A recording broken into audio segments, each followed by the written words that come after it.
सतगुरे नमः। सतगुरे नमः। सतगुरे नमः। श्री गुरुदेव नमः। ਲੂਣ ਹਰਾਮੀ ਖੁਆਰ। ਪਾਪ ਕਮਾਵਦਿਆ ਤੇਰਾ ਕੋਈ ਨਾ ਬੇਲੀ ਰਾਮ। ਅਨਕਾਏ ਰਾਤੜੀਆਂ ਵਾਟ ਦੁਹੇਲੀ ਰਾਮ। ਕੋਈ ਨਾ ਬੇਲੀ ਹੋਈ ਤੇਰਾ ਸਦਾ ਪਛੋਤਾਵੇ। ਗੁਣ ਗੋਪਾਲ ਨਾ ਜਪੇ ਰਸਨਾ ਫਿਰ ਕਦਹੂ ਸੇਧਿ ਆਵਹਿ। ਤਰਵਰ ਵਿਛੋਨੇ ਨਾ ਪਾਤ ਜੁੜਦੇ ਜਮਗ ਗੌਨ ਇਕੇਲੀ। ਬਿਨਵੰਤ ਨਾਨਕ ਬਿਨ ਨਾਮ ਹਰ ਕੇ ਸਦਾ ਫਿਰਤ ਦੁਹੇਲੀ। पाप करत सिखच्यो नहीं नह गर्भ निवारियो। जान बूझ के बावरे तै काज बिगारियो। जिह बिद गुरु उपदेसिया सो सुन रे पाई। नानक कहत पुकार कह गहो प्रभ शरणाई। गोविंद हम ऐसे अपराधी जिन प्रभ जियो पिंड था दिया। तिसकी पौ भगत नहीं साधी। लूण हरामी गुनहगार बेगाना अलपमत। जियो पिंड जिन सुख दिए ताहि न जानत तत। लाहा माया कारणे दै दिस ढूंढन जाई।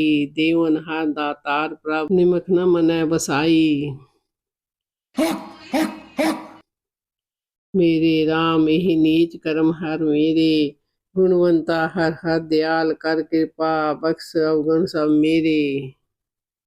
कंचन नारी मह जीव लुबत है मोह मीठा माइया। कर मंदर कोड़े खुशी मन अन रस लाइया। हर प्रचित न आवई क्यों छूटा मेरे हर राइया। किछ रूप नहीं किछ जात नाही किछ रंग न मेरा। क्या मुँह लै बोलै गुण बिहून नाम जपया ना तेरा। हम पापी संग गुरु बुरे पुन सतगुर केरा। सब जियो पिंड मुख नक दिया बर्तन को पानी। अन्न खाना कपड़ पहनण दिया रस अन्न भोगाणी। जिन दिए सुचित ना आवई पशु हव कर जानी। सब कीता तेरा वर्तदा तू अंतर जामी। हम जंत विचारे क्या करे सब खेल तुम स्वामी। जन नानक हाट भी हाजियां हर गुलम गुलामी। जेता समुंद सागर नीर भरिया तेते औगण हमारे। दया करो किछ मेर पाओ डूबदे पत्थर तारे। हम अवगुण परे एक गुण नाही अमृत छाड़ बिखे बिखाई। माया मोह परम पै फूले सुधारा स्यो प्रीत लगाई। एक उत्तम पंथ सुनियो गुर संगत तिह मिलंत जम त्रास मिटाई। इक अरदास पाठ कीरत की गुर रामदास राखो सरनाई। राख लियो हम ते बिगरी सील धरम जब भगत न कीनी। हऊ अभिमान टेढ़ पगरी अमर जान संची इह काया। इह मिथ्या काची गगरी जिन्हें निवास साज हम किए तिसे विसार अवर लगरी। कूप भरे जैसे दादिरा कछ देश विदेश न बूझ। ऐसे मेरा मन बिख्या बिमोहिया कछ आरा पार न सूझ। जब तप संजम धर्म न कमाइया सेवा साध न जानिया हर राइया। कहो नानक हम नीच कर्मा शरण परे की राखो शर्मा।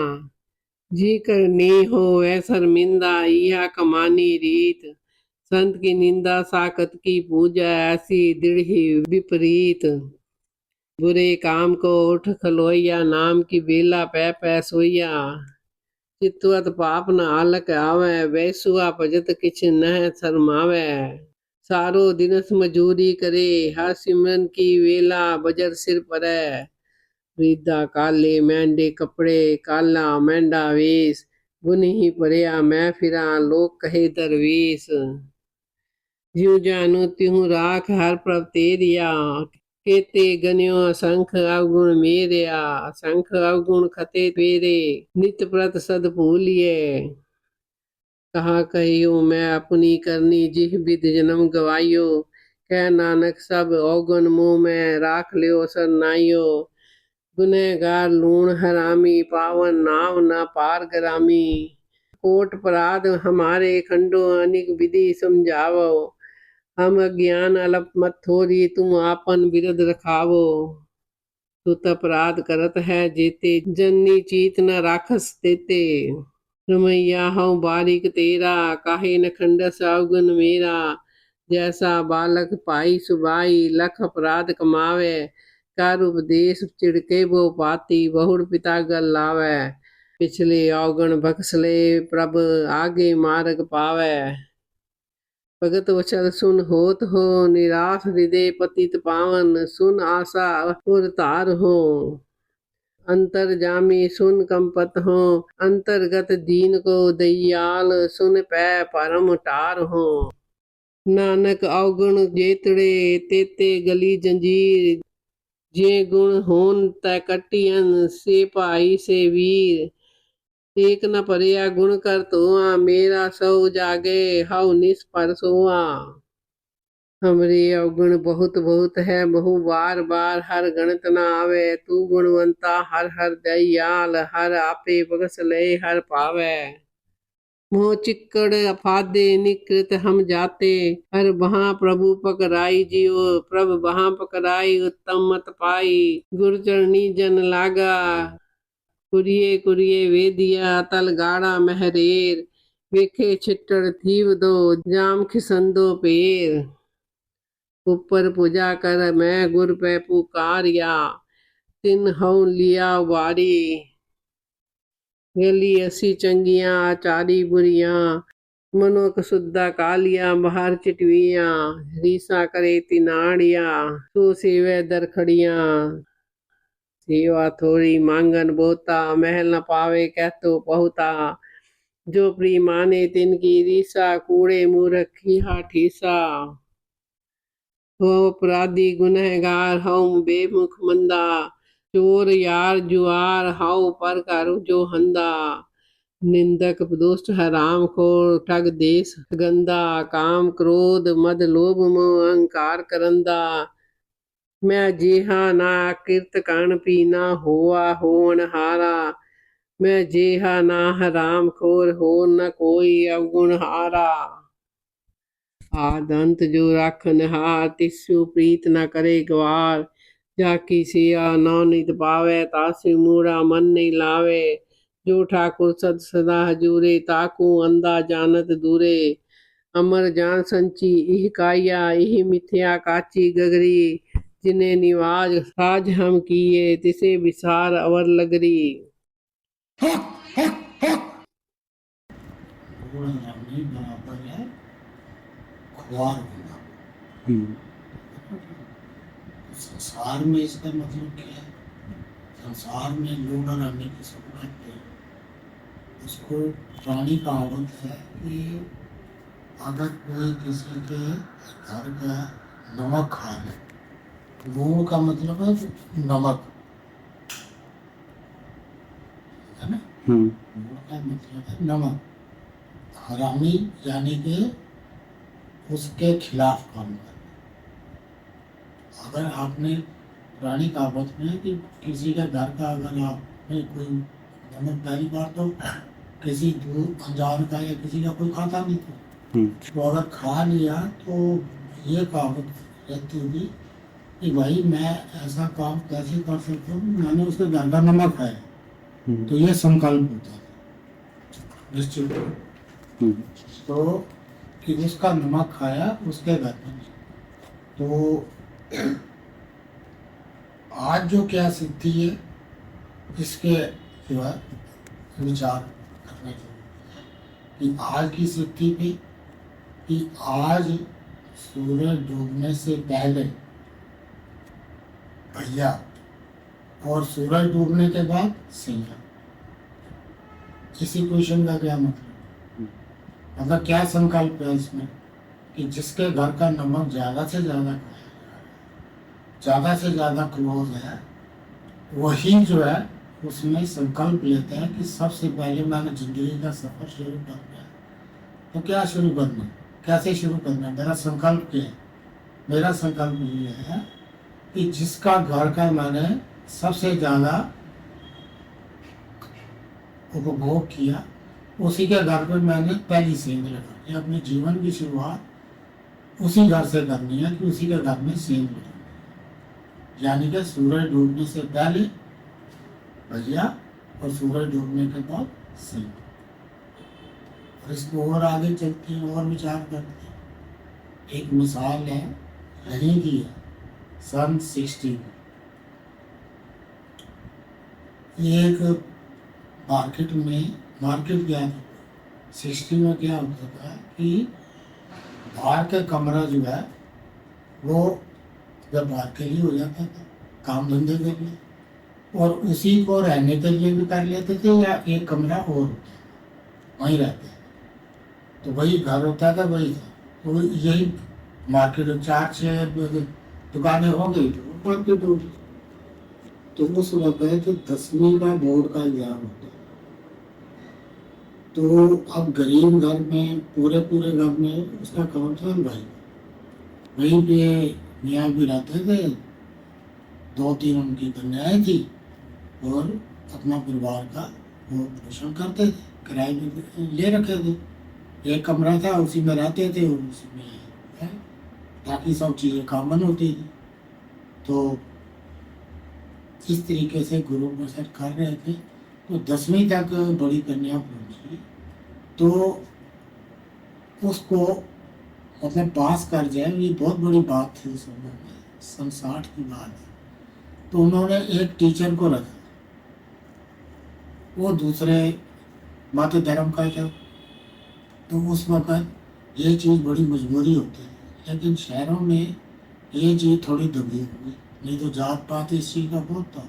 अगर किसी को साथ व्यवहार भी करना है, पढ़ने लिखने का हो या लेन देन का हो, तो अपनी जात बरादरी में ही करते। लेकिन ये मजबूरी थी कि वो बच्चा हुआ है वो पास कर जाए 10th में, ये बहुत बड़ी बात थी। उस जमाने में 10वीं बाद जो है हेड मास्टर की पोस्ट मिल जाती थी। तो कन्या अगर कर गई तो और भी बड़ी बात थी। तो उन्होंने उसको टीचर ने दिया। अब वो पढ़ा रहा था और कन्या भी पढ़ रही थी। अब ऐसा समय आ गया कि वो पता चला कि कन्या जो है वो गर्भवती। अब गर्भवती हो गई, जैसे ही पता चला अब कन्या की मारपीट होने लग गई। बताओ कौन है, कैसी है। तो उस वक्त तो ये हालात होते थे कि बच्चों को भी इस चीज़ का नहीं पता होता। तो ना ही अस्पताल तक की कोई सहूलियत ऐसी होती थी, बहुत दूर दूर होती थी, और जो संपन्न होते थे उन्हीं तक वो डॉक्टरी सुविधा या वो सब उपलब्ध होती। तो किसी तरीके से वो जो दाइयाँ घर में डिलीवरी वगैरह कराती है, तो उन पे चेकिंग हुई, तो उसका भी टाइम पीरियड होता है। वो भी तभी बता पाती है जब कुछ सिम्टम आए और कुछ टाइम पीरियड हो जाए, 2-2.5 महीने हो जाए, तो तब फिर पता चला कि ये तो गर्भवती है। अब गर्भवती है तो गर्भ कैसे हो गया, किसने किया ये सब। तो जब पता चला मारपीट हुई, तो उसने बता दिया कि ऐसा हुआ है। तो जब ऐसा हुआ है तो वो जब पढ़ाने के लिए उसको बताया, तो उन्होंने वो सब घेर लिए परिवार वालों ने। परिवार क्या था, मियाँ बीवी थे, 2-3 बच्चे थे। लेकिन वो और जो 2-4 दुकानें थी उनका भी वैसे ही था, वही छोटे छोटे परिवार थे, और वही रहते थे। वही अपना किसी किराने की दुकान है, किसी की मोची की, किसी की इसी हलवाई की थी। वो सारे इकट्ठे हो गए। तो उन्होंने उसका जो है मारपीट करने लगे, और बांध तो लिया उसने, फिर वो मारपीट शुरू हो गई और उसका मुँह काला करने लगी। तो उसने वही वो हलवाई की दुकान थी, वो चाकू बड़ा सा पड़ा था, उसने चाकू उठा लिया, और वो बंगाली भाषा में बोलने लग गया। तो पता चला ये तो बंगाली है, और जात पात और वो सब तो उन्होंने कंप्रोमाइज़ किया ही था, तो फिर और प्रॉब्लम हो गई। तो उसने चाकू उठा लिया और एक के ऊपर चला दिया। अब उसका खून बहने लगा, तो वो बाकी के पीछे हट गए, वो वहाँ से भाग गया। और भाग गया तो वो उन्होंने सब शोर मचाने लगे। अब पीछे जाने से डरे, शोर मचाए। तो इक्का दुक्का घर होते थे, सड़क जैसी कोई चीज़ नहीं होती थी। तो कुछ वो एक को टांगे वाला भी वहाँ रहता था, तो वो उसने कोशिश करी, उसको भी उसने हट कर दिए चाकू से, वो परिवार भी पीछे हो गए। तो ऐसे करते करते मतलब मेन जो डंडी थी वहां तक पहुंचते पहुंचते उसने 4-5 को घायल कर दिया। तो वो बड़े बड़े पेड़ और जंगल टाइप सब हुआ करते थे, और ये जमींदारी जमीन थी।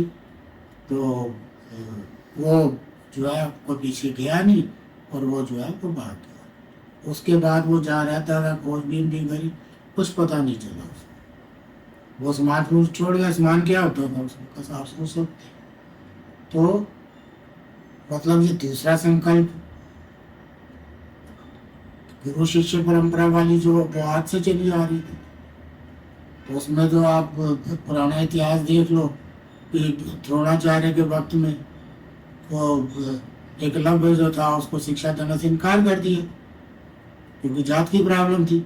क्योंकि वो आप जो है राजघराने के बच्चे जो है वो शिक्षा ले रहे थे, यही प्रॉब्लम थी ना। ये तो सदियों से 11 वर्षों से चली आ रही है परंपरा गलत नहीं है, लेकिन समय के हिसाब से उसमें बदलाव, उसमें एक सीमा रेखा होनी जरूरी है। तो उसका तो किसी को पता ही नहीं है, ना कुछ कह सकते हो। तो अब ये जो टीचर है, टीचर भी स्टूडेंट को कुछ घोल का तो डाल के देता नहीं। तो क्या करते हैं, वो एक जानकारी वही जो किताब में लिखी हुई है उसी जानकारी को सरल लफ्जों में बयान कर देते हैं। बस यही तो होता है, या कुछ और होता है परंपरा में। तो चाहे वो ऋषि मुनि भी है, वो भी जो ज्ञान देते हैं तो वो उसके गूढ़ रहस्य जानते हैं, तो उन रहस्यों को देते हैं। तो अभ्यास कौन करते हैं, मेहनत कौन करता है, दिन रात कौन जागता है, गुरु के बच्चों के ऊपर पालन करता है, वो शिष्य करता है। तो ये चीज, ये संसार की बात है। तो अब उसने क्या संकल्प उसका कि जो शिक्षा देनी है जिसको, जिसके घर का नमक खा रहा है, उसका संकल्प क्या है कि जिस घर में उसने नमक ज्यादा से ज्यादा खाया और जिसमें उसकी जिम्मेदारी बहुत ज्यादा थी, उसने अपना मुकाला वहीं से करवाया। उसका संकल्प है वहीं से मुकाला करवाया। तो वो तो भाग गया। अब उस बच्चे के साथ ना तो उसका विवाह हो सकता है, और अबॉर्शन जैसी वो क्रिया होती ही नहीं, वो जानता ही नहीं था इस चीज को। तब किया क्या गया, डिलीवरी तो होगी, या फिर वो कन्या को मारा जाएगा, हत्या होगी। तो मुंह में बंधे हुए वो ना मार सके, तो समय में उसकी डिलीवरी होनी थी। तो अब जो पंचायत बैठी, तो पंचायत में क्या फैसला हुआ, पंचायत में तो यही है कि कोई उसे विवाह कर ले, तो दूसरी बरादरी वाला तो बोलेगा नहीं। तो उस बरादरी वाले में कितने होते हैं, किसी भी बरादरी, छोटी बरादरी वाले, आप सोच सकते हो। वो प्रॉब्लम और आ गई, या तो आप कन्या को खत्म किया जाए, या फिर उसको जो है डिलीवरी हो। तो डिलीवरी होगी तो उस कन्या का विवाह कैसे होगा, सारी उम्र वो कैसे कटेगी, ये तो मतलब जीते जी मरने वाला विषय है माँ बाप के लिए। तो क्या साबित हुआ, संकल्प लेने वाला संकल्प लेके चला है। तो इसका भी शार्ट में थोड़ा सा भी विचार कर लेते हैं कि ये कि ओरिजिनल घटी घटना हमारे समय में। तो पंचायत में जो चौधरी था उसने कह दिया उसके बच्चा नहीं था, तो उसकी उम्र काफी हो चुकी है, तो उसको और विवाह करना था। वो उसके परिवार वालों ने उसको अलाउ नहीं कर रहे। उसने इसको मौका समझ के लोग में आ गया, और उसने कहा कि मैं आपकी कन्या से विवाह कर लेता हूँ। ऐसे नहीं रखना, विवाह कर लेता हूँ, बकायदा मेरे जायदाद में या जो कुछ भी जैसा भी है वो उसको उसका पूरा हिस्सा मिलेगा, पूरा मान मिलेगा। तो अगर आप लोग राजी हो तो मैं इस बच्चे को भी जो है वो प्रतिष्ठ करूँ। जबकि बच्चा तो ना ये परिवार चाहता था ना वो परिवार, लेकिन उसके पास और कोई ऑप्शन नहीं था, क्योंकि जो पैदा कर रहा है उसका मुँह तो रहेगा, उसका भी लोग बांधना पड़ेगा। तो ये सब मिला करके काफ़ी समय लगा, और प्रेगनेंसी जो है वो बढ़ती जा रही थी, और कोई रास्ता ना देख करके माँ बाप ने जो है इस चीज़ की हामी भर ली और उसके साथ विवाह कर लिया। अब विवाह होते ही जो है जो उसकी पहली बहू थी वो आपस में तकरार शुरू हो गई क्योंकि वो ज़्यादा से ज़्यादा टाइम वहाँ बिताने लग गया। तो उसने फिर वो रोज झगड़ा क्लेश और परिवार वालों ने फैसला किया उसको अलग कर लिया, घर अलग दे दिया। पैसे वाले थे, चौधरी थे, जमींदार लोग थे, तो उनको किसी चीज़ की कमी नहीं थी, उन्होंने अलग ले दिया। तो अब जो पहली डिलीवरी थी वो तो बच्चा था ही, अब वो माँ को प्यारा था क्योंकि उसके पेट से आया था। तो लेकिन वो वंश वाले परिवार वाले नहीं मानते उस चीज़, वो उसको दुकारते थे, वो उससे 2-3 बच्चे और हो गए। तो ये देख लीजिए कि उसका नतीजा क्या निकला कि समाज के जो नियम है, बंधन है, उसमें अगर वायलेट किया जाता है तो उसका नतीजा उस परिवार को जिसने उसको अपने स्वार्थ के लिए रक्षा करनी चाहिए, तो उसके परिवार में भी ये प्रॉब्लम बहुत लंबी चली। उसके बारे में आगे बढ़ने से कोई कहना नहीं कि ये नतीजा निकला कि क्या संकल्प करना चाहिए और क्या संकल्प लिया जाता है। कि जिसके घर का नमक खाया उसको लफज कहावत है कि लूण हरामी से कहा जाता था कि अगर किसी ने किसी घर का नमक खाया तो जरा भी उसके विचार या व्यवहार में दखल दिया या वायलेट किया तो समाज उसका बहिष्कार करता था। लूण हरामी के साथ भी कोई व्यवहार नहीं करता था, कोई भी उसके साथ लेन देन यानी कि हुक्का पानी बंद हो जाता था।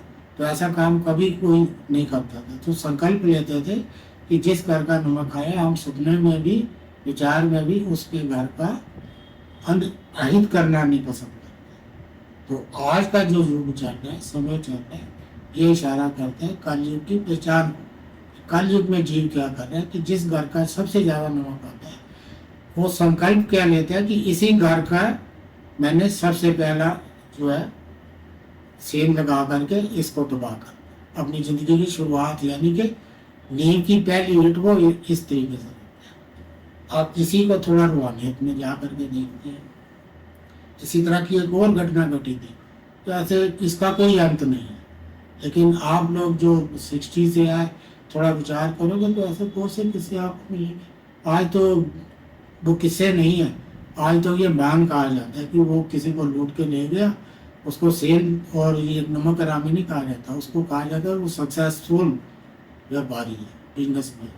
तो उसकी जड़ में जा करके देखोगे तो उसने कहाँ कहाँ से अपनी ज़िंदगी की शुरुआत करी, पता नहीं किस किस के घर का नमक खाया और कहाँ कहाँ वो चूना लगा करके आज वो बहुत बड़ा सरमाएदार यानी कि सेलिब्रिटी बन के बैठा।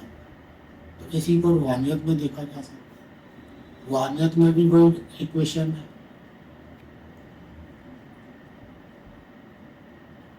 रूहानियत में जो है गुरु शिष्य की परंपरा इसमें भी आदिकाल से चली आ रही है।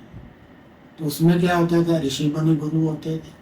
तो जो सच में ज्ञान लेना चाहता था, राजा को भी जानकारी या ज्ञान लेना होता था प्रजा की प्राप्ति के लिए, तो राजा भी ज्ञान में लग कर वहां पहुंचते थे ऋषि के पास। वो ऋषि के पास जवाब है सब चीजों का। जो परमात्मा तक जाना चाहता है तो उसके पास भी उसके गुण है। तो वो सिर्फ बताने का काम करता था, जानकारी का। वो बेसिक चीज बता करके जहाँ पर वो खुद तप करता था उस एरिया को बता देता था कि तू उस दिशा में जा करके ये पहचान है, वहां जा करके तू अपनी चीज को सिद्ध कर। तो उसमें अगर कोई प्रॉब्लम फिर आती थी तो वो फिर गुरु से समाधान लेने के लिए आता था बस। लेकिन जो चीज उसने प्रोटोकॉल उसको दिया है, जो मर्यादा दी है, उसका पालन करना, अपने शरीर की देखभाल करना और अपने नित्य कर्मों को निपटाना, ये सब उसकी समस्या है। उसने एरिया बता दिया और वो एरिया पे उस ऋषि के अपने तप का प्रभाव रहता था। कोई भी दुष्प्रभाव दूसरे जानवर कीड़ों का या प्रकृति का नहीं होता था। और वहाँ प्रकृति भी खूब फल फूल देती थी और पानी की सुविधा नदी वगैरह होती थी और किसी का मुंह देखने की कोई जरूरत नहीं होती थी। तो जो भजन किए हुए हैं गुरु ने बताए हैं उनको सिद्ध करना है अपनी जिंदगी में और अपने शरीर के अंदर। ये रूहानियत है। और राजा आता था तो राजा को भी यही चीजें बताई जाती थी प्रजा के मतलब कि प्रजा को कैसे चलाना है, क्या नियम होने चाहिए प्रजा के। और राजा का काम होता था उन नियमों को लेकर के चला जाता था और अपनी प्रजा में उन नियमों का कानून बना करके पालन करता, खुद भी करता था वो लोगों को भी करवाता था। तो इस तरीके से राज प्रजा का निर्वाह होता था। तो इसमें सीधी सी बात है कि जैसे जो भी ज्ञान देता है, जो भी राजा होता है, प्रजा की पालना करते हैं, तो प्रजा का हित या अहित जो भी होता है उसका 50% का वो मालिक होता है। प्रजा की संपत्ति और जीवन का तो 100% होता है, लेकिन उसके कर्मों का जो उसने राजा के नॉलेज में भी नहीं है, उसमें भी उसको अगर उसने प्लस कमाया है किया तो 50% उसका जायज है। और बाकी का 50%, 25% जो उसकी मदद करते हैं, चाहे वो राजकरण में हो, राजधर्म में, या कमाने वाले के साथ में, उसको मिलते हैं। और 25% जिसके नाम से, यानी कि जिसने कि वो कर्म किया है। इस तरीके से सृष्टि का पालन होता है, चलाई जाती है। तो अब यहाँ रूहानियत जो है, रूहानियत में ज्ञान जो है वो ऋषि तो है नहीं, तो गुरु का मिलना असंभव है, ऋषियों को ढूंढना पड़ता था। और जो कई सैकड़ों वर्षों से चले आ रहे होते थे, सिर्फ उन्हीं से ज्ञान की प्राप्ति हो सकती। और वो साबित होता था कि कब से है, कई पीढ़ियों से है। आपके पूर्वज बताते थे कि यहाँ पर ये ऋषि है, वहां पर वो ऋषि है। तो आज तो वो परंपरा है नहीं, उम्र भी बहुत छोटी है। तो फिर आज का जो तरीका है उसका ये मिसाल तो नमक हरामी की दूसरी है, आपने संसार की वो देखा। अब जो सच में गुरु शिष्य परंपरा की वो चला रहे हैं, गद्दियाँ चला रहे हैं, जो कुछ भी चल रहा है संसार में, तो आपको तो ढूंढने की जरूरत ही नहीं है, वो तो आपके घर में घुसे हुए हैं। आप अपनी डिवाइस को खोलिए, आप पागल हो जाओगे। आप सिलेक्ट ही नहीं कर सकते किसको किया जाए। और भीड़, अरे बाप रे, वो तो लाखों की, करोड़ों की। आप तो परसों लग जाते हैं ये सिलेक्ट करने में भी कि आपको कौन सी लाइन में लगना है भाई। तो उसमें भी जो परंपराएं ये चल रही थी गुरु घर के जो थी, उसमें गुरु शिष्य की परंपरा जो है वो कुछ समय तक वो साबित हुई, लेकिन असल में वो ये चीज नहीं थी। असल में वो चीज जो थी, जो आखिर में आकर के उसे गुरु ग्रंथ साहब के रूप में जो स्थापित किया गया, वो इसी के लिए की गई। तो उसमें गुरुओं ने कभी भी, जिनको हम मानते हैं, संसार भी मानते हैं, तो उन्होंने कभी अपने लिए इसमें गुरु या सदगुरु लफ्ज का इस्तेमाल नहीं किया, बिल्कुल भी। ये भूले से भी आप मत समझना और अपने मन से सारी शंकाएं निकाल दो। ये गुरु सतगुरु जो है वो अपने लिए वो बयान कर रहे हैं। आप कल्पना करिए, सोच के देखिए, जिन्होंने अपने को पल पल जलाया, मिटाया, उनकी नदियां बही, और क्या आपको गुरु स्थापित करना चाहते हैं? 1 इंच जगह किसी के नाम की नहीं है। और जहाँ पर उन्होंने गांव बसाया या कुछ है मजबूरी में, वहाँ जगह जो है खरीद के लिए, और कभी अपने नाम पर नहीं छोड़ी। वो जिसके हवाले वो कर गए वही उसकी पालना करता रहा, वो क्योंकि परिवार वाले का भी अधिकार नहीं है। तो इस चीज को आप बहुत से ही निकालो, तो उस चीज को आज के संकल्प और उसका विश्लेषण विचारना जरूरी है। ये रूहानियत में जो है ये लफ्ज वही है, ग्रंथ में लफ्ज जो है साहब में बिल्कुल क्लियर कट लिख करके दिया गया। क्या जानकारी है? नवदर ठाके दावत राय 10वें निज करवासा पर। 9 दरवाजों से अपने दौड़ते हुए मन को निकालो और 10वें दरवाजे पर आपका ट्रेजर, आपकी डिमांड जो आप चाहते हो, आप नाम चाहते हो, अमृत चाहते हो, वो वहां पर 10वां दरवाजा आप खोलिए। पहले 9 का बंद करिए, 9 जब तक खुले दरवाजा खुलने की कल्पना भी मत करना। जितने मर्जी आंख बंद करके बगले भगत बन के बैठे रहो, वो सब डूबे हुए हैं जो आपको ये रास्ता बता रहे हैं। आंख नीच मग सूझ ना पाई, ताई अनंत मिले किम पाई। ये 10वां जामा जो है वो क्लियर कट लिख करके दे दिया गया। और इस किताब को, इस ग्रंथ को, इस पुस्तक को, इस महानता को सामने स्थापित कर दिया कि इसमें मार्गदर्शन सारा लिखा हुआ है। आप इसको अटल जानो और इसी को फॉलो करो। अब आप अगर सिख हो तो सिख बनो ना। बाकी मर्यादा संसार के लिए दी गई थी। उस वक्त इंसान को मुसलमानों जगत जो राज कर रहा था शस्त्र के जोर पर, उसने पीकदार बना रखा था। जब उसको थूकना होता था, पान खाया थूकना है, तो गुलाम रखे जाते थे और उनको सामने मुंह खोल के खड़ा किया जाता था, उसका मुंह में थूकते थे। तो शस्त्र उठाने जरूरी हो गए, इसलिए शस्त्र उठाए गए। तो इसलिए ये चीज जो है, ये परंपरा नहीं चल सकती थी रूहानियत में, इसलिए उस चीज को बंद करके ये मार्गदर्शन दिया गया। इसी के लिए 240 साल लगे कम से कम, और परिवार के परिवार, फॉलोअर के फॉलोअर, परिवार समेत इसकी बेटा चढ़े हों, तब जा करके ये 1430 पेज का एक पुलंदा, जिसको गुरु ग्रंथ साहब कहा जाता है, तो लिख करके दिया गया। तो उसमें तो लिखा हुआ है क्लियर कट कि 9 ठाके दावत राय 10वें निज पर वासा। इसमें ना समझ आने वाली कौन सी बात है? 9 दरवाजे आपके शरीर के अंदर है, मौजूद है। पुराने जितने लोग हैं सबको पता है। ऋषि मुनियों से ले लो, जितने योग क्रियाएं करते हैं सबको ले लो, सब इसी क्रिया को मानते हैं।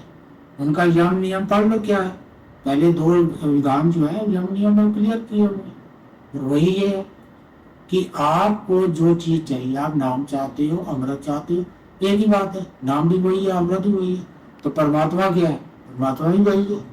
तो इस किताब में, पुस्तक में जो गुरु सतगुरु लफ्ज का प्रयोग किया गया, वो परमात्मा के लिए किया गया भाई। जिन्होंने लिखी है उनके लिए नहीं है, और उन्होंने भी, लिखने वालों ने भी क्लियर कट लिख करके दिया कि ये भाई मैं नहीं लिख रहा, जैसी मैं आवे खसम की बाणी तैसा करी ज्ञान में लालो। हे लालो, जैसा मेरे को लिखाया जा रहा है मैं वैसा लिख रहा हूँ। मैं अपनी मर्जी से, अपनी पसंद नापसंद का इसमें कुछ भी नहीं डाल रहा। तो वो अपने आप को गुरु सतगुरु लिखेंगे, किसी का नाम ही नहीं है उसमें।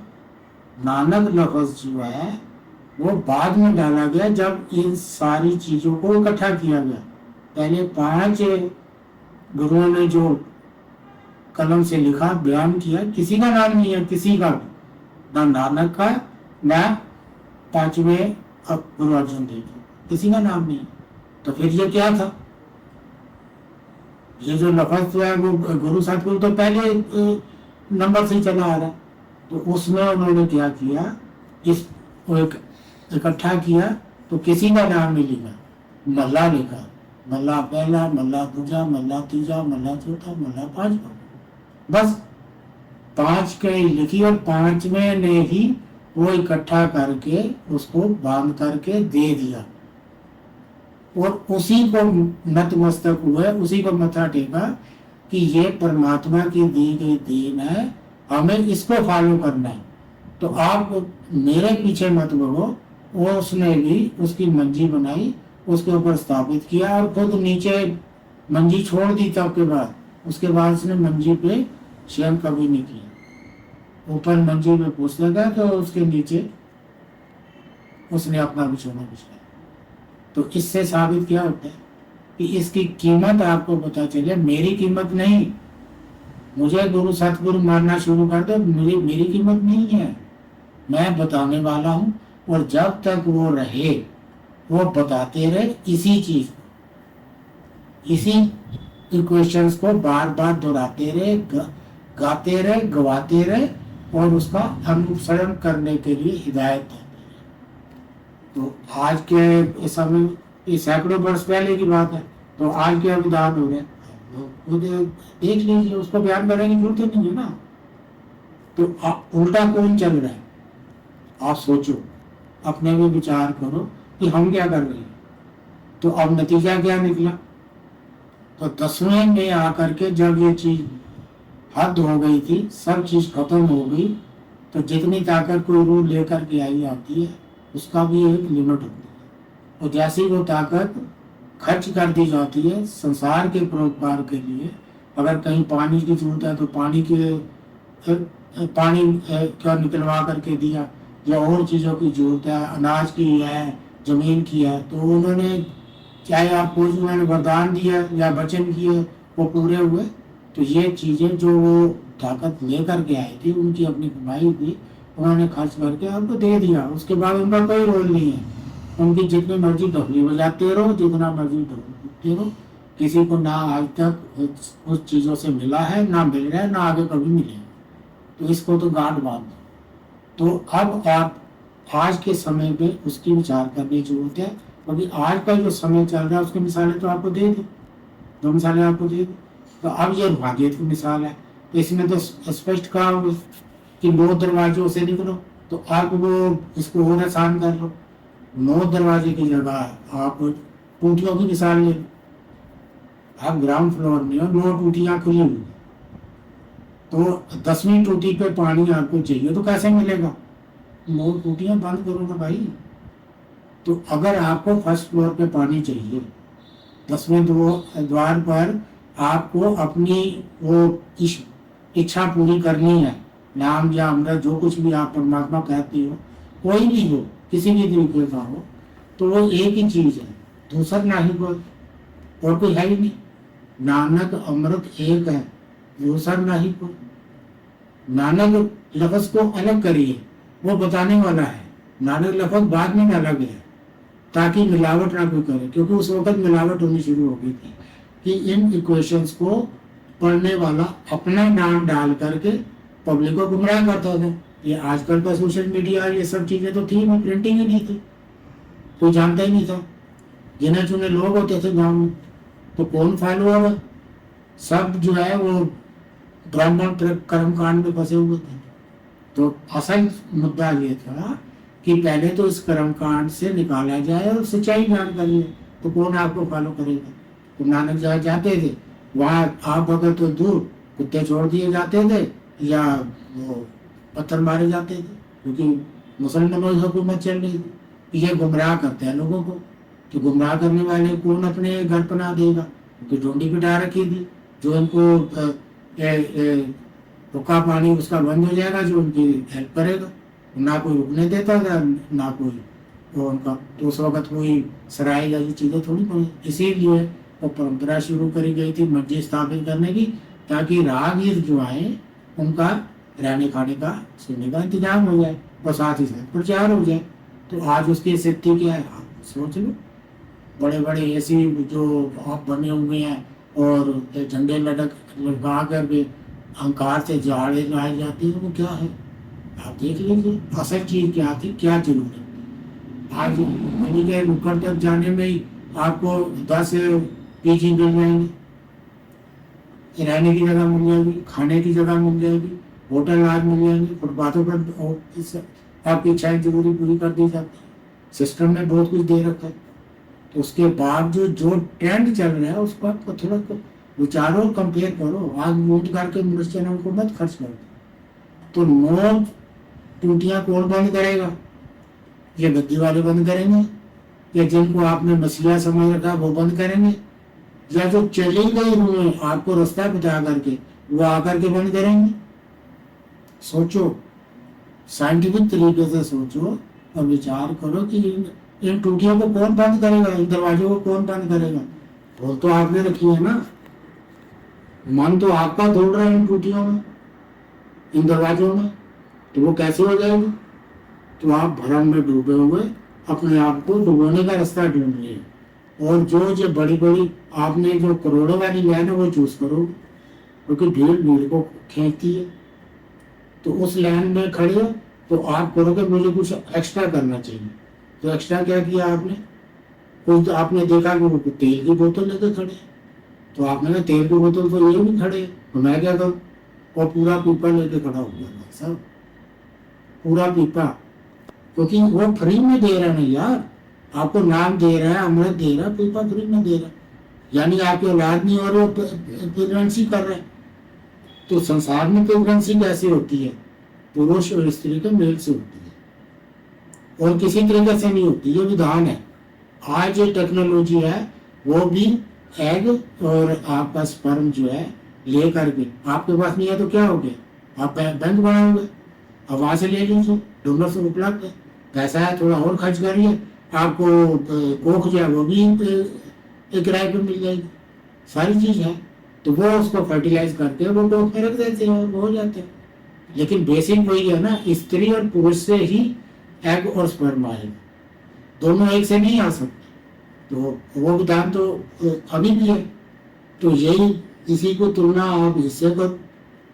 तो उसने क्या किया, वो तेल का पीपा लेके खड़ा हो गया, भाई फ्री में मुझे मिल रहा है सब कुछ, तो मेरा भी तो फर्ज बनता है कि मैं उसको कुछ सहूलियत दूँ, क्योंकि इतने सारे प्रेगनेंसी कैसे कर लेगा कोई, इतने सारे दान कैसे कोई दे देगा, सोचने की बात है। तो पीपे पे गौर करिए, ये एक पर्टिकुलर चीज के लिए। तो अब जब आप आ गए, आप बातचीत हुई, आपने पूछा भाई क्या, हाँ जी आपने ले लिया, हाँ जी मैंने ले लिया, तो उससे पूछो जी जो देने के लिए बैठोगे, जी आपने दे दिया, कहते हैं हाँ जी मैंने दे दिया। अब आत्मा की डेफिनेशन तो आपके 1000 साल पहले लिख कर दी गई है, उसके लिए आप जो है वो उपदेश, गीता उपदेश पढ़ सकते हैं, उसमें स्पष्ट तो लिखा हुआ है।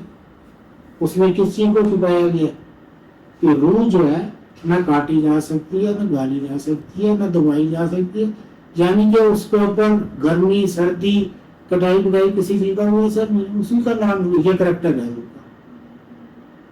और वो करेक्टर रूह का है, तो रूह को किसने प्रेजेंट किया, परमात्मा ने। तो परमात्मा कौन है, आपने उसको नाम कह दिया, अमृत कह दिया, तो गुरु कह दिया, सदगुरु कह दिया, तो क्या इनको काटा जा सकता है? ये बताइए, आप सोचिए कि गुरु सतगुरु जो है वो किसके लिए इस्तेमाल हुआ, और जो गद्दी में आकर के परमात्मा का भाग बना बैठा है, जो कह रहा है कि मैंने नाम दे दिया, और रूह कह रही है मेरा पेट फूल गया, मैं प्रेगनेंसी हो गई, प्रेगनेंट हो गई, यानी मैंने नाम ले लिया। अब इन इशारों को आप खुद कैलकुलेट कर लीजिए, आपको सारी चीजें समझ नहीं आएगी कि एक कह रहा है मैंने दे दिया, अब दे दिया तो उसी से पूछो, अगर उसे नाम पता है, अमृत पता है ये क्या चीज है, तो वो कौन सी उसने कैंची याद कर ली कि वो काट करके वो बांट रहा है, पर्चियां बांट रहा है ना, नाम ले लो नाम ले लो, तो साबित नहीं कर रहा है, लेने वाला भी साबित कर रहा है मैंने मिल गया, और देने वाला, अब देने वाले ने क्या दिया ये आप साबित नहीं कर सकते, तो लेने वाला साबित कर सकता है कि मैंने नाम ले लिया, अमृत ले लिया। तो अरे यार किसी को मत बता, कम से कम ये कोड वर्ड है अपने तो बता दो कि कहाँ रखा तुमने। अचानक मौत आ गई, क्या करेगा? आज वो विदेशों में जो बैंक है उसका नंबर रटवा देते हैं और कागज भी फड़वा देते हैं, कहीं कहीं लिखना नहीं है, कहीं बताना नहीं है किसी को, ये आपकी चीज है, आप तक सीमित है। अगर कोई इसको आपकी खजाने को खोल के ले जाता है तो हमें दोष मत देना, आप किसी को बताओगे कोई इस नंबर को ले गया जाएगा तो हम जिम्मेदार हैं, ये बॉन्ड पहले साइन करवा दिएगा। तो वो जिसको पढ़ाया जाता है वो पढ़ लेता है और वो पर्ची को भी अपने पेट में डाल लेता है, और जी के जी अगर वो बुद्धिमान होता है तो किसी को बताता है, उसी को वारिस बनाता है, नहीं तो वो खजाने के खजाने उसके साथ चले जाते हैं। तो खरबों खरबों के ये खजाने जो हैं उन बैंकों में आज भी पड़े हुए हैं, सोने चांदी हीरा और पता नहीं क्या क्या चीज, और बहुत से तो उन्होंने इस्तेमाल भी कर लिया, किसी को बताया भी, तो क्योंकि कोई लेने वाले नहीं है, कई पीढ़ियां निकल गई। तो फिर सोचो ना, ये तो वो खजाना है जो कोई ले ही नहीं सकता, कोई हजम ही नहीं कर सकता। आपने कहा कि मैंने ले लिया, अगर कहाँ रखा होगा तुमने, उसका एक जरा इस नाम या अमृत का इस सृष्टि में अगर और आ जाए, परमात्मा ही और डाल दे, तो यकीन जानना ये सृष्टि खत्म हो जाएगी। और अगर एक जरा सबसे छोटा जगह निकाल ले तो ये सृष्टि चल ही नहीं सकती। ये है नाम और अमृत के करेक्टर की एक इक्वेशन, इसको कंपेयर करके देख लो किसने क्या दिया और क्या लिया। लेकिन वो परमात्मा का बाप साबित हो रहा है, करोड़ों फॉलोअर धक्के खा रहे हैं, और सेलिब्रिटी है, और आप भिखारियों की तरह कटोरा लेके लैब में लगे हुए हो। ये जो लिख के दिया था क्योंकि आपने पढ़ना नहीं पसंद किया, वही पढ़ के वो अपने तरीके से मैनिपुलेट करके आपको मैनिपुलेट कर रहे हैं। जन्म आपका है, आप अपनी मर्जी से लाइन में खड़े हो। नाई ढूंढना पड़ता था, आज गली में ही 4 नाई मिल जाते हैं, घर में ही वो आ जाती है। क्यों? क्योंकि आप मुंडवाना चाहते हो तो मुंडने वाले नहीं मिलेंगे क्या? तो आज तो मुंडने वाली रूह क्या कर रही है, पीपा लेके उस तरह लेकर के और अपना पर्स लेकर के खड़ी होती है, सामने रख देती है, सब कुछ निछावर कर देती है और सिर झुका के बैठ जाती है, जैसे चाहो मुंड लो। पीपा तो पड़ा ही है, जैसे चाहो करो। तो उसको दोष क्यों दे रहे हो? पहले अपने को विचारो कि कमी कहाँ पर है और क्या है। तो इस इक्वेशन को आप पत्थर की लकीर है, कोई हिला के दिखा दे। उठे अनहद शब्द बजे दिन राती, गुरमती शब्द सुनान दिया। वो 10वें द्वार पे वो 10वीं टूटी तभी आपको जल दिखाएगी जब मुंह बंद करोगे। उससे पहले जितने मर्जी दान दक्षिणा अमृतों की ले लो, कुंड के कुंड खाली कर लो, नाम ले लो, ये स्वाद आपको ना कभी मिला है, ना मिल रहा है, ना आगे कभी मिलेगा। ये 9 टूटियां बंद किए बिना, और ये टूटियां बाहर से कोई बंद करने वाला आने वाला नहीं है, ये आपको खुद से स्वयं से ही बंद करनी पड़ेगी, तब जा करके आपको उस चीज का आभास होगा। एक सबसे बड़ी कंप्लेन आती है कि अंधकार है। वो अंधकार आपके लिए है क्योंकि आपने 9 टूटियां बंद नहीं करी। बंद करते ही आपको आंख बंद करने की जरूरत नहीं है। वहां क्या है, क्या जादू जलाल है, परमात्मा किसको कहते हैं? गूंगे को मिठाई।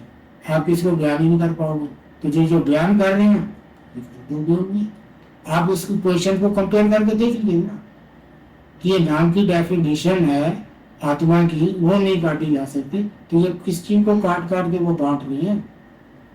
वो भी तो नाम ही है, नाम के सब कुछ है ही नहीं है, वो पवित्र है, पाकम पाक है, दूसरा करो जो हो वो भी पाक है और उसका अंश भी पाक है, पाक जन पवित्र। तो फिर मैला कौन है? सफाई किसकी करनी है? ये 9 टूटियां में कौन भाग रहा है? मन। सफाई तो उसकी करनी है, तो बाहर से तो कोई झाड़ू लगाने आने वाला नहीं। ये पत्थर की लगी है, काट मार दो।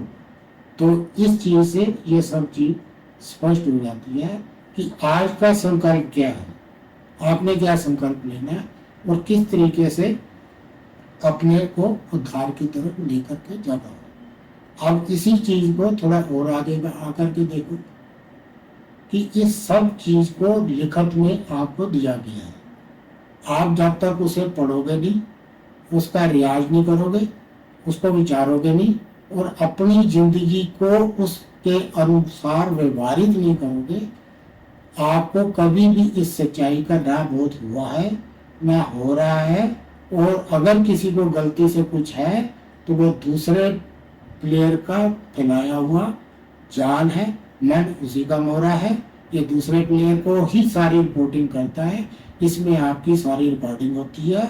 और ये दरगाह में भी मन तो लेखा मंगिए जिनकी तो आपकी सारी पोले खोल देगा। आप एक जरा भी सुपने वाले में भी जो कमाया झूठ का है वो आप बोल नहीं सकते। आपकी गर्दन आप खुद अपने हाथ से ये मन की इच्छाएं पूरी करते करे, गले में मन का फंदा डाल रहे हो और इसको टाइट करते जा रहे हो, क्योंकि मन जितना 9 दरवाजों में दौड़ता रहेगा, 9 टूटियां चलती रहेंगी, 10वें में कुछ नहीं होने वाला। अनंत कल्पों से आप ये सब करते आ रहे हो, अभी भी वही कर रहे हो। तो इसी पे वो कहे बहुत जन्म बिछड़े दे मातु, ये जन्म अब तुम्हारे लिए। जब तक ये इक्वेशन आपके अंदर खुद से बार बार बजनी नहीं शुरू होती, वो अनहद नाद, वो धड़कन, वो धड़कने वाली आवाज जो 10वें द्वार पे जो दावा किया जाता है, वो बाजा जो यहाँ रखा हुआ है, वो आपको कभी सुनने वाला नहीं, वो अंधकार कभी हटने वाला नहीं। उसके लिए आपने जैसे ही ये और ये 9 टूटियां कब बंद होंगी, जब तक आप अपने अनंत कर्मों के नेगेटिव कर्म जो है जितना रहता फुलाए हुए विद इंटरेस्ट, ये याद रखना, इंटरेस्ट पहले वसूल होता है, मुद्दे को कोई ध्यान नहीं देता। संसार में भी व्यापार जो करते हैं वो अपने इंटरेस्ट पे ही ज्यादा फोकस करता है, मूल के तौर तो देखता नहीं। क्यों? क्योंकि वो तो उसके कमाई का साधन है। तो दूसरे प्लेयर की कमाई क्या है? रूह। तो रूह को कैसे पकड़ा जा सकता है? उसके किए गए कर्म कांड। तो वो ये शोरूम उसने बना दिया, सारी वैरायटी रख दी है, अपनी प्राण शक्ति वाली शक्ति खर्च करो, पूंजी यही है आपके पास, प्राण शक्ति है, ये खर्च हो रही है, चाहे लहर में खर्च करो, अपनी जिंदगी के रियाज में अभ्यास में खर्च करो, या अपनी जिम्मेदारियां पूरी करने, ये बैलेंस शीट आपने बनानी है, कोई गद्दीदारी बनाने वाला नहीं।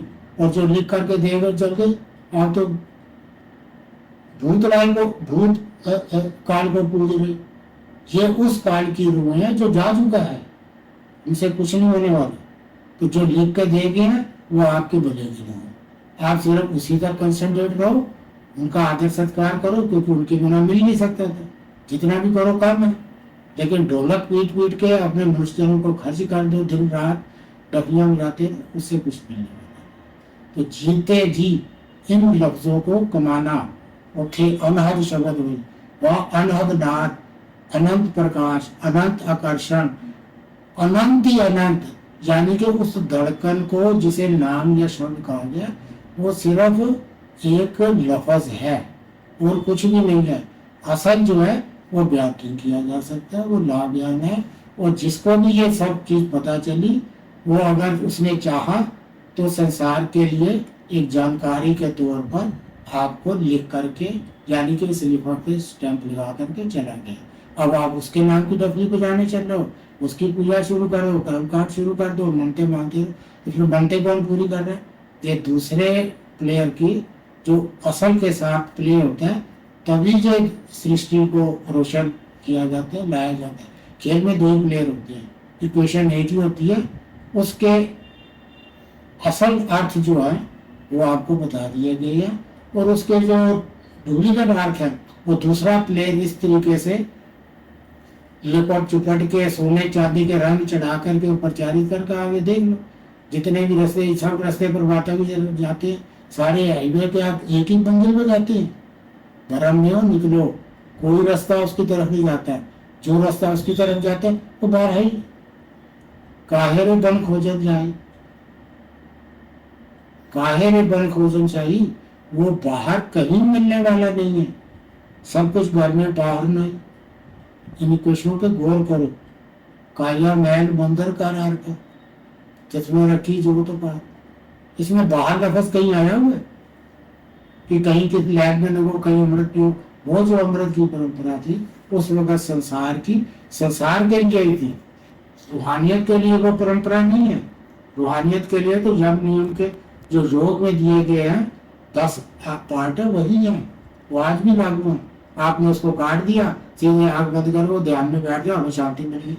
अरे मन उसका अंश है, वो बेवकूफ बना रहे हैं, वो जो शांति आपको दिखा रहे हैं, साबित कर रहे हैं, आपके रोंगटे खड़े कर रहे हैं, ये सब उसकी माया है, आपको भड़काने के लिए, गुमराह करने के लिए। तो इसको गौर से कंपैरिजन साइंटिफिक वे से विचारों सब करोगे तभी होगा। तो वो अंधकार की जो आपकी शिकायत है वो अंधकार ही रहेगी। आप कल्पों से आपके आंख बंद करने पे अंधकार है तो वो अंधकार ही रहेगा, लेकिन असल में अंधकार जैसी कोई चीज है ही नहीं है। आपने अपने कर्मों का पर्दा डाल रखा है। जब तक एक एक कर्म विद इंटरेस्ट, चाहे कल्प लग जाए, कल्पों लग जाए, वो वाश नहीं होगा, आप उसको विद इंटरेस्ट भुगत नहीं लेते। ये आपके ऊपर है कितना आपने इकट्ठा किया और कितनी शिद्दत से, और वो भी कैसे भोगना है, कैसे भुगतना है। जैसे एक बच्चे को शायद उंगली पे लगा के चटाओ तो बच्चा उंगली नहीं छोड़ना जब तक वो उंगली फीकी ना हो जाए। इस तरीके से अपने कर्मों को चाट चाट के नेगेटिव कर्म कांड जो किए हुए हैं और पूरे विद इंटरेस्ट भुगत लोगे ना, तब किसी लफ्ज की जरूरत नहीं, किसी के मार्गदर्शन की जरूरत नहीं, आंख बंद करने की जरूरत नहीं। घट घट में आपको वो चमक, वो आकर्षण, वो सब चीजें हैं। मंदा किस्म आखिए जो दूसरा किसको कहोगे? कौन है बलात्कारी, कौन है स्वाद बेचने वाला, कौन स्वाद ले रहा है? आप पे तोल तुला है, इसका क्या मतलब है? तोलने वाला भी बहुत है, वही है, तुला भी वही है, उसके ऊपर जो बांट रखे है वो भी वही है, जो स्वाद वो दे रहा है वो भी वही है, जो लेने आया वो भी वही है। वो उसमें तेरा कर करके सारी दुकान खाली कर दी। तो नतीजा संसार में क्या हुआ? साबित करना पड़ा। तो आप तुम्हें कोई साबित करने वाला नहीं मिलने वाला और ना ही कोई चमत्कार होने वाला है। लेकिन आपके पास जब तक धड़कन है, आप धड़क रहे हो, ये लेकर के आए हो ताकत, आपकी कमाई है, आपका कमाया हुआ है। आप इस धड़कन को, अपने हृदय को कहाँ पे खर्च करना है, यह आपका फैसला है। और जो जिम्मेदारी है उनसे आप भाग नहीं सकते, विद इंटरेस्ट आपको निभानी पड़ेगी। नहीं करोगे, संन्यास ले लोगे, ये यही रुक जाएंगे। जंगलों में कुछ मिलता नहीं, जिसके हाथ का खाओगे, जिससे कुछ मांगोगे अपनी दिनचर्या के लिए, किसी चीज के, चाहे सन्यासी हो, चाहे योगी हो, कुछ भी हो, आपको अपनी कमाई का हिस्सा देना पड़ेगा। अगर वो सच की कमाई वो सच में करते हो, नकली तो बहुत है ना, उनको भी तो सोचो। 9 नकलियां, एक असली होगा, एक असली को भी वो अपनी काट देनी पड़ेगी। तो सोच के चलो। इसीलिए भिक्षावृत्ति कही गई कि उतना जितना पेट के लिए जरूरत है भिक्षा ले लो, लेकिन जितनी भिक्षा भी लोगे, निवाला नीचे उतरेगा, तो आपने जो कमाई करी है उसका हिस्सा उसको देना पड़ेगा। यही है, जिसके घर में फिल्टर है उसके घर की बूंद हो या बाल्टी हो, आपको पूरा जीवाणु रहित मिलेगा। तो जिसको पता ही नहीं है फिल्टर क्या होता है, उसके घर का पानी पियोगे तो वो दुनिया भर के वो बैक्टीरिया समेत मिलेंगे आपको। एक बोल लो या कुछ लो, तो पानी की बूंद भी लेने से पहले सोचो। लेना देना और ये सब चीजें तो बहुत दूर की बात है। तो इस चीज पे विचार करना आपका धर्म है, क्योंकि मनुष्य जन्म मिला है, कोटि जन्म पिछड़े थे मातो, ये जन्म अब तुम्हारे लिए। ये धड़कन तब सुनाई देगी जब आप विद इंटरेस्ट अपने बैटरी भुगत लोगे। और जब ये आवाज आएगी, आपको आंख बंद करने की जरूरत नहीं है। अपनी जिंदगी को ये जो लिख करके दिया है नोट उठा के, इसको ऊपर व्यवहारिक रूप से अमल करना होगा। अब इसको ज्यादा लंबा न ला करके सब चीजें बयान की गई है। पुस्तक को, इस ग्रंथ को, इस बाद महानता जितनी भी कही गई वो कम है। इसको जब विचारोगे, पढ़ोगे, हर भाषा में उपलब्ध है ये। इसको किसी के पास जाने की जरूरत नहीं, आपके डिवाइस में उपलब्ध है। उसके अर्थ सीधे जो है लफ्जों के वो लिखे हुए हैं, लेकिन रूहानी ज्ञान हर रूह के लिए, हर इक्वेशन का सिर्फ उसकी शिद्दत पे, उसके समर्पण पे और उसकी इच्छा पे निर्भर करता है। और वही आपको मिलेगा, वही आपकी जान है, वही मार्गदर्शन होगा सिर्फ आपके लिए और दूसरे के लिए नहीं है। दूसरा अगर इसको पालन करेगा तो उसकी अपनी डेफिनेशन है। ये बात मान तो उसकी अपनी डेफिनेशन है। आपको मैं अपनी चीज को बांट दूं तो ये गूंगे वाली बात है, आप कभी नहीं बयान कर सकते, ना बता सकते। और जितना भी बयान करोगे, जितना भी करोगे, वो अधूरा ही रहेगा। क्योंकि जो भी रूह उस मार्ग पे चलेगी उसकी फीलिंग मिलती जुलती कुछ हो सकती है, लेकिन उसको कहाँ से मोटिवेशन मिलेगा ये उसको पता है, जो धड़क रहा है आपके अंदर वही दे सकता है। दूसरा कोई बाहर से ना अमृत पिला के या ये नाम दे करके दे सकता है। इस भ्रम से आपने अपने आप को निकालना है। तो इसी का जो है निचोड़ अब आखिर में उस चीज को बता करके खत्म करते हैं कि ख्वार नफस, लोग हरामी तो हमने साबित कर ही दिया कि हम लोग हरामी है। तो वो कैसे है, उसको रूहानी रूप में इसमें दर्ज किया हुआ है। दोनों चीजें, सुहे वेज कामण को लखनी, जो प्रभ छोड़ पर पुरुष तेरे प्यार, और सुशील न संयम, सदा झूठ बोले, सदा झूठ बोले, सदा झूठ बोले, मन मुख कर्म कुमार। आप सोच लीजिए, हर रोज 2.5 किलोमीटर का रोज का झूठ बोल रही है और अपने गले में तख्ती, मैं तो कभी झूठ नहीं बोलता, मैं तो कट्टर ईमानदार। इन क्वेश्चनों को आप धर्म और नीति दोनों में बहुत अच्छे तरीके से दिएगा। किसी का दिमाग खराब है, अपना मनुष्य जन्म सब कुछ छोड़ के आपकी जरूरतों के लिए खर्च करेगा। बड़े बड़े सेवादार छोड़ो, सब कुछ मिला लो, एक पल के लिए कोई नहीं है। तो सबका स्वार्थ पहले है, चाहे वो इच्छा कैसी ही हो। चाहे वो परमात्मा को मुख रख करके कर रहा हो कि मैं परमात्मा तक जाने मैं अच्छा काम करता हूँ, उसकी नजर में जो अच्छा वो कर रहा है। तो लेने वाले ने सोचना कि जो ले रहा है तेरा सत्कर्म कटेगा बच्चा। मुफ्त में कुछ इस सृष्टि में ना किसी को मिला है, ना मिल रहा है, ना कभी मिलेगा। तो मनुष्य जन्म को सोच के खर्च करना है। तो इस इक्वेशन को अच्छी तरह समझ लो।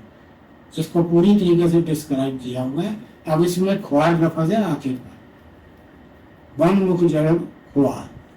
ख्वार का मतलब क्या है? ख्वार एक लफ्ज है, उसको उसकी तस्वीर को समझना। जैसे अभी नाम या अमृत की तस्वीर को आपको बताया है, उसको लाभ या नहीं कर सकते। जितना भी आपने सुन लिया, जितना ये 24 पेज लिख के दिए, कुछ भी नहीं है, ना के बराबर है, क्योंकि वो अनंत महागुण है।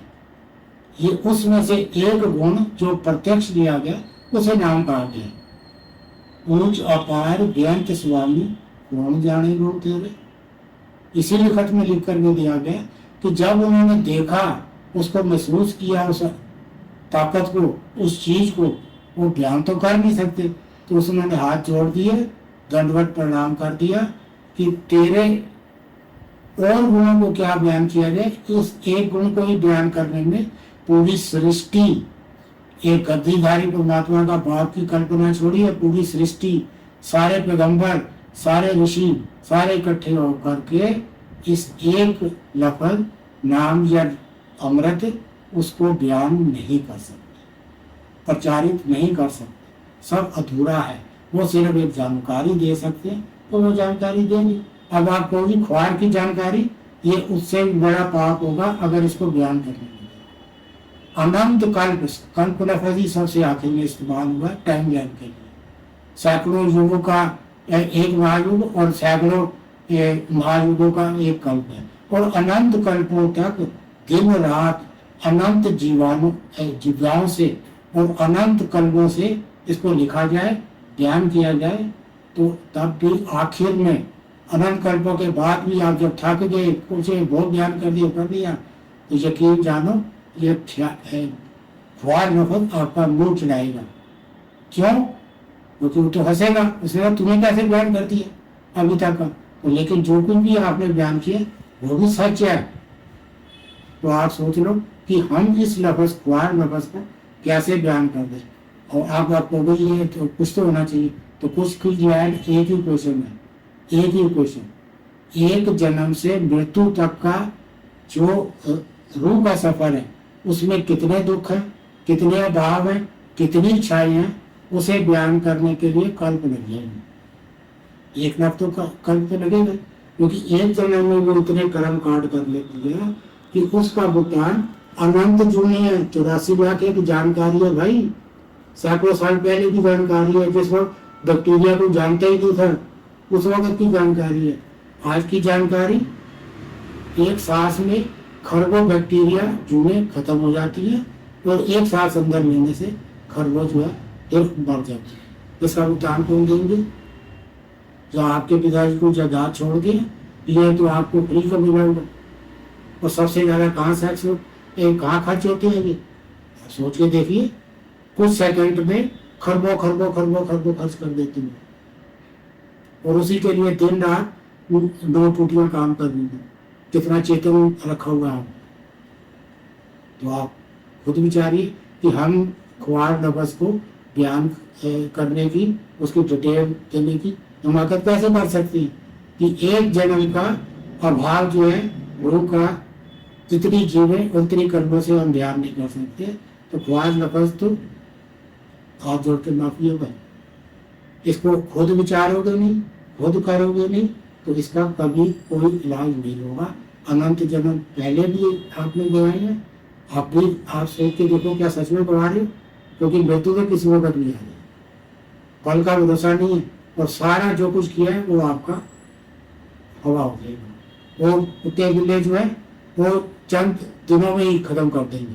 तो आपने और आपके पुरखों ने पीढ़ियों से पीढ़ी खर्च करके संसार की दौलत जो तो जरूरी भी है, कमाओ, जम के कमाओ, ईमानदारी से कमाओ, और अपनी उनसे रोटी भी रखो, अपनी भर की अपने परिवार की जिम्मेदारी तो उसकी भर की रखो। उससे आगे क्या, उससे आगे कमाई करने की कोई बंदिश नहीं है। लेकिन उस कमाई को जो कुछ भी आते हैं फिर आप संसार को वापस भी दो ना, तभी ब्याज कम होगा कुछ। ये आपकी सोच है, आपकी कमाई है। तो एक ही फंडा है, एक अभी का जो लेटेस्ट इस्तेमाल है उसमें उससे मांगा गया कि मुझे नाम चाहिए जी, मुझे नाम दे दो, तो उसी को गुरु मानता था।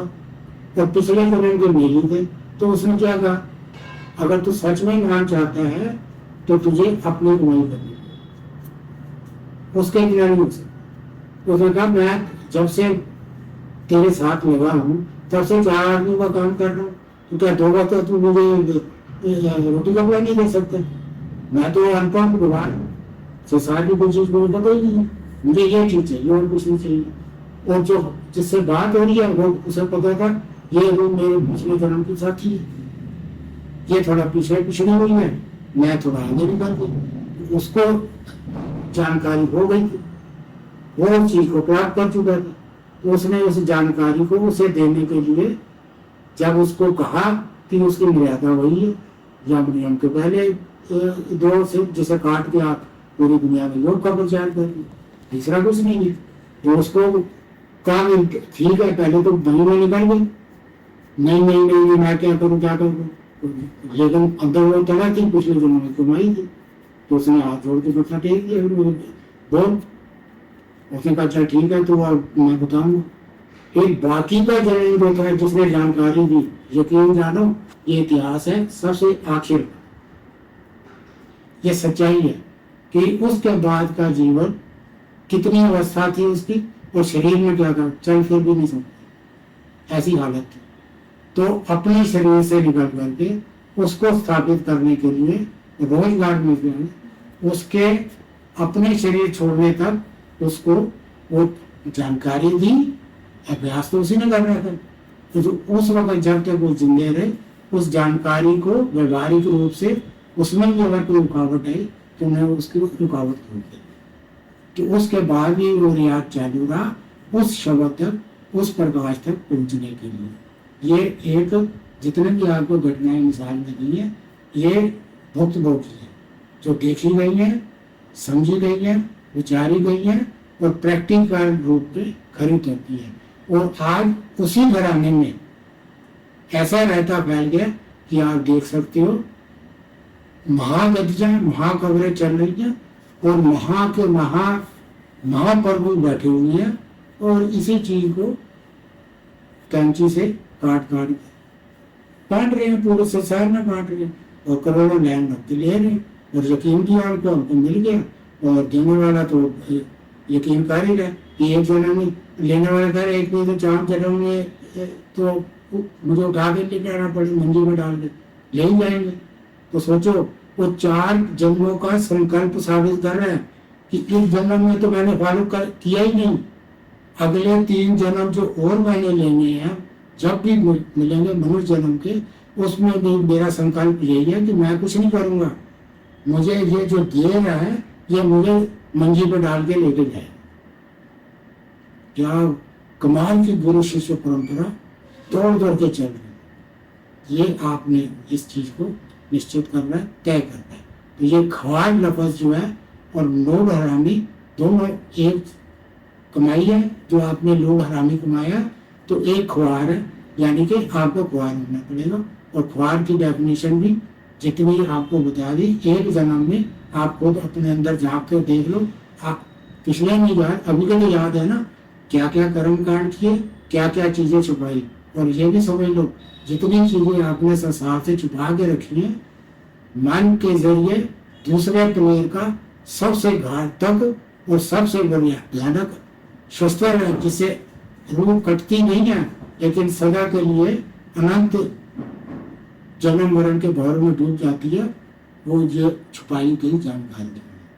तो इसको जितनी जल्दी अपने आप से कन्फेस करो, किसी से भी जरूरत नहीं है, आगे की तौबा करो और संकल्प लो कि मुझे अब उस सिचुएशन तक पहुंचना है कि बहुत जन्म हुआ बिछड़े थे मेरे, इसके अलावा ना कोई और कुछ जा रहा है ना कोई कुछ है। तो ये दूसरे प्लेयर को आपने बहुत मजबूत कर दिया, इसीलिए वो सचमुच से आज कलयुग बन गया। तो उसने उन्हीं इक्वेशनों को मैनिपुलेट किया, अपना अर्थ दिया, क्योंकि कुछ इक्वेशनें बिल्कुल सही हैं, संसार के गुरु और सतगुरु जो बने बैठे उन पर लागू होती है, लेकिन रूहानी चीज जो है जिसके लिए ये गुरु शब्द सतगुरु इक्वेशन में आया है, यूज किया गया, वो इसमें निश्चित है। नानक कहत पुकार के गए प्रभु शब्द है। वो पुकार के कह रहे हैं, आप भूतकाल में जीना चाहते हो, उस नानक के साथ जीना चाहते हो, परमात्मा की शरण में चिल्ला के कह रहे, हाथ उठा करके डोली मिला के कह रहे कि उसके शरण में जाओ, क्योंकि वही सब कुछ है, वही गुरु है, वही सतगुरु है, वही नाम है, और वही तेरे को जान दे सकते। जान आत्मा इस वक्त मैली है या मरी हुई है, एक ही बात है। गटन के धक्के खा रही है, कीटा अंदर कीट, दोषी दोष तेरे, उसके गटर के अंदर गटर की जोड़ में, और उस कीड़े के अंदर गटर में बैठे। इससे ज्यादा तो हम एक परमात्मा के अंश और क्या हो सकते हैं। तो परमात्मा कहीं इमोशनल नहीं है, ना कोई वैरी, ना कोई, उसके लिए सब रूह एक समान है, सब स्त्रियां वो एक मर्द है, और सब बराबर की है। ये सोचो, अगर भगवान कृष्ण ने 16,000 को अपनाया, वरमाला पहनाई, तो उन्होंने अपने 16,000 रूप बनाए। हर एक को रानी का दर्जा था, और उतने ही उसकी मन पसंद के लिए उसके रहने की जगह, उसके विचारने की जगह, और उसका मायावी रूप उसके साथ। वो तो हमेशा दिन रात अपने पति को अपनी सेज पे देखती है। ये डेफिनेशन है उस नाम की, परमात्मा की, जिसे कहा जाता है कि वो कर जो खसमे भागे। उसको खसम को भी प्रचारित किया, गुरु खसम है। बिया की इक्वेशन भी याद करिए, जब उसको रहने के लिए जगह नहीं दी गई, स्त्रियों को वर्जित किया हुआ था ब्रिज में, तो मिलना को भी जरूरी नहीं समझा गया, तो वो बार बार आके तंग आ गई, तो वो उसके बाहर खड़ी थी। तो शीशा ने बताया कि वो फिर आई है मिलने के लिए, उसकी जरूरत है। तो उन्होंने कहा, कितनी बार मैंने मना कर दिया कि मैं स्त्रियों से संभाषण नहीं करता। तो तभी फिर मीरा ने बाहर से ऊंची आवाज में कहा कि मैं तो इसलिए यहाँ आई थी कि यहाँ पर एक ही मर्द है, यानी कि उसका इशारा भगवान कृष्ण की तरफ था कि एक ही मर्द है उसके फॉलोअरों में। लेकिन यहाँ आकर के मेरा भ्रम दूर हो गया, कि यहाँ आकर के मुझे पता चला कि अरे यहाँ तो कोई और भी मर्द है, तो भाई मुझे दूसरा मर्द कोई नहीं देगा। अब इस क्वेश्चन पर देखिए, जो प्रभु छोड़ पर पुरख तरे प्यार, क्वेश्चन खुद बोलती हैं और पत्थर की लकीर है। इस बार ये जो बना रखा है, दुल्हन बन करके बैठे हुए, हम अमृतधारी है, हम नाम वाले हैं, अपने को धोखा दे रहे, किसी का कोई दोष नहीं है। कोई आपको जबरदस्ती नहीं आया, नहा धो के आओ, अमृत पियो और गुरु वाले बन जाओ। माते गर्भ में आपन सिमरन दे, तय तो राखे रखूंगा। अरे गर्भ में उसने सिमरन दे दिया, नाम दे दिया। अगर ये ना होता तो बच्चा जब पैदा होने के बाद भी उसकी आँख कैसे बंद रहती है, नाम नहीं, वो उसके साथ जुड़ा हुआ है, इसीलिए उसको जठर अग्नि से कोई बच सके। और सोच के देखो, शरीर के अंदर जब बच्चा बनता है तो उसकी जठर अग्नि कितनी तपती है, उसमें कैसे वो सेल्फ सर्वाइव कर सकती है। तो कौन बचाता है? उस रूह ने उसी का ध्यान किया। बाहर आकर के क्या डकली भी जाते, मांस खाऊं या ना खाऊं, मांस से ही बना है, मांस से ही बना है। मांस का झगड़ा खड़ा करते हैं और नाम मरता लेना पड़ेगा। देने वाला दे रहा, लेने वाला ले रहा, ढूंढने वाले मौजूद है, ढूंढने वाले लैन मंजूर है। इसमें किसी को दोष मत दीजिए, आपका अपना जन्म है, आप जहाँ चाहो खा सको। तो इस ख्वार लफज जो है, इसकी हिमाकत हम नहीं कर सकते, इसलिए सबको जो है हाथ जोड़कर नमस्कार।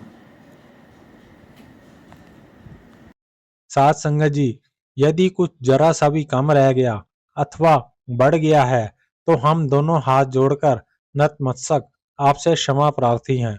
अतः कृपया क्षमा प्रदान करें और बख्शने की कृपालता करें। धन्यवाद। सृष्टि में सदा ही कोई एक विरला, दुर्लभ, मर्यादित महाजीव विशेष विद्यमान होता ही है। अतः हम उस महाप्राणी को दोनों हाथ जोड़ नतमस्तक सदा ही नमस्कार करते हैं। सतनाम रमैया, रमैया सतनाम है।